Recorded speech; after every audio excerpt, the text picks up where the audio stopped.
പൂന്താനത്തിൻ്റെ ചിന്തകളിൽ മുഴുവൻ കണ്ണനായിരുന്നു. സ്വന്തം മകൻ നഷ്ടപ്പെട്ടപ്പോൾ ഉണ്ണികൃഷ്ണൻ മനസ്സിൽ കളിക്കുമ്പോൾ വേറെന്തിനൊരുണ്ണി എന്നായിരുന്നു അദ്ദേഹത്തിൻ്റെ ചിന്ത.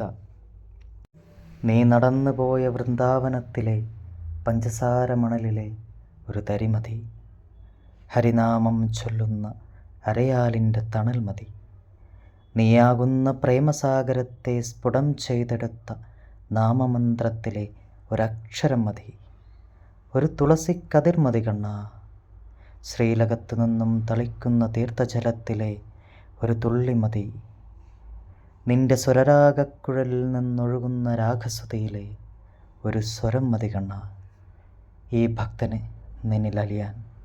കൃഷ്ണ, ഗുരുവായൂരപ്പ, നാരായണ. അതുകൊണ്ട് തന്നെ കണ്ണാ എന്നൊന്നറിയാതെ എങ്ങാനും വിളിച്ചു പോയാൽ ജന്മജന്മാന്തരമായി ചെയ്ത സകല പാപങ്ങളും വെണ്ണ പോലെ ഉരുകി അങ്ങ് തീരും. ഞാനിവിടെ പറയാൻ ഉദ്ദേശിച്ച കാര്യം കൃഷ്ണൻ്റെ തലയിലെ മയിൽപ്പീലിയെക്കുറിച്ചാണ്. സകലമാന തടസ്സങ്ങളും മാറ്റുന്ന ഒരു ആയുധമാണ് മയിൽപ്പീലി. കണ്ണൻ്റെ ആ ഒരു അനുഗ്രഹം പെട്ടെന്ന് കിട്ടാൻ വേണ്ടി നമുക്ക് ആ ഒരു മയിൽപ്പീലി ടെക്നിക്ക് നമുക്കൊന്ന് ചെയ്തു നോക്കാം. ഞാനത് പറഞ്ഞു തരാം എങ്ങനെയാണത് ചെയ്യേണ്ടത്. നിങ്ങളത് കൃത്യമായിട്ട് ചെയ്ത് കഴിഞ്ഞാൽ ആ ഒരു അനുഭൂതി വിത്തിൻ സെക്കൻഡ് കൊണ്ട് തന്നെ നിങ്ങൾക്കത് അനുഭവിച്ചറിയാൻ പറ്റും. ആ ഒരു പെട്ടെന്ന് തന്നെ ലൈഫ് പെട്ടെന്ന് ചേഞ്ച് ആവും.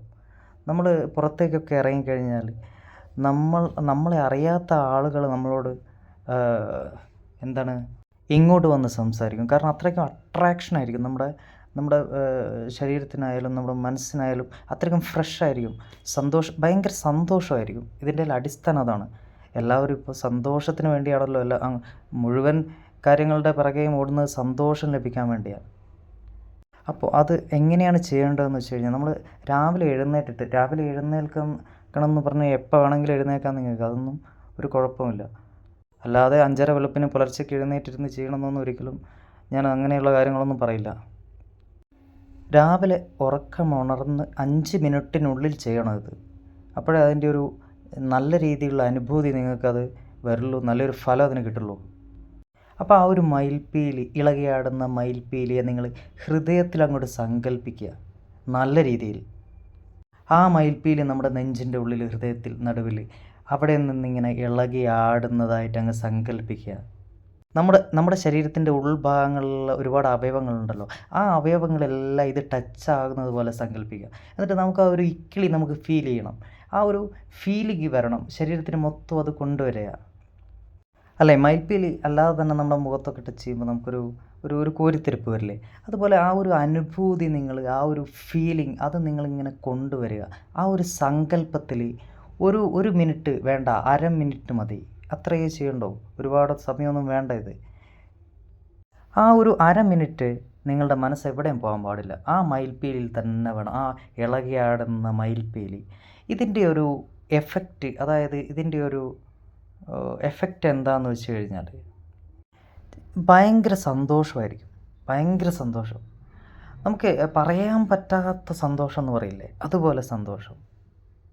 ഞാൻ ഇതിനെപ്പറ്റി കൂടുതൽ പറയുന്നില്ല, നിങ്ങളിത് ചെയ്ത് നോക്കുക. എന്നിട്ട് അതിൻ്റെ ഒരു റിസൾട്ട് നിങ്ങൾ അനുഭവിക്കുക. അത്രയേ പറയുന്നുള്ളൂ. അല്ലെങ്കിലും കൃഷ്ണഭക്തന്മാർക്ക് ഏറ്റവും ഒരു പ്രത്യേകതയുള്ള എന്താണെന്നറിയോ, അവർക്ക് ശത്രുക്കൾ ഉണ്ടാവില്ല. ബിക്കോസ് അത് സ്നേഹമുള്ളിടത്ത് ശത്രുതയില്ലല്ലോ. അതായത് നമ്മുടെ ശത്രുവിനെ നമ്മൾ പോയി കെട്ടിപ്പിടിക്കും. അത്രയും സ്നേഹവും അത്രയും നിഷ്കളങ്കതയായിരിക്കും മനസ്സിന്. കൃഷ്ണഭക്തന്മാരുടെ മാത്രമുള്ള ഒരു പ്രത്യേകതയാണത്. അപ്പം നിങ്ങളിത് തുടർച്ചയായിട്ടൊരു 3 ദിവസം ചെയ്യുക. ചെയ്തിട്ട് അതിൻ്റെ ഒരു റിസൾട്ട് നിങ്ങൾ തന്നെ അനുഭവിക്കുക. മറ്റുള്ളവർക്ക് പറഞ്ഞു കൊടുക്കുക, വിശദീകരിച്ച് പറഞ്ഞു കൊടുക്കുക, ഇങ്ങനെ ചെയ്യണം.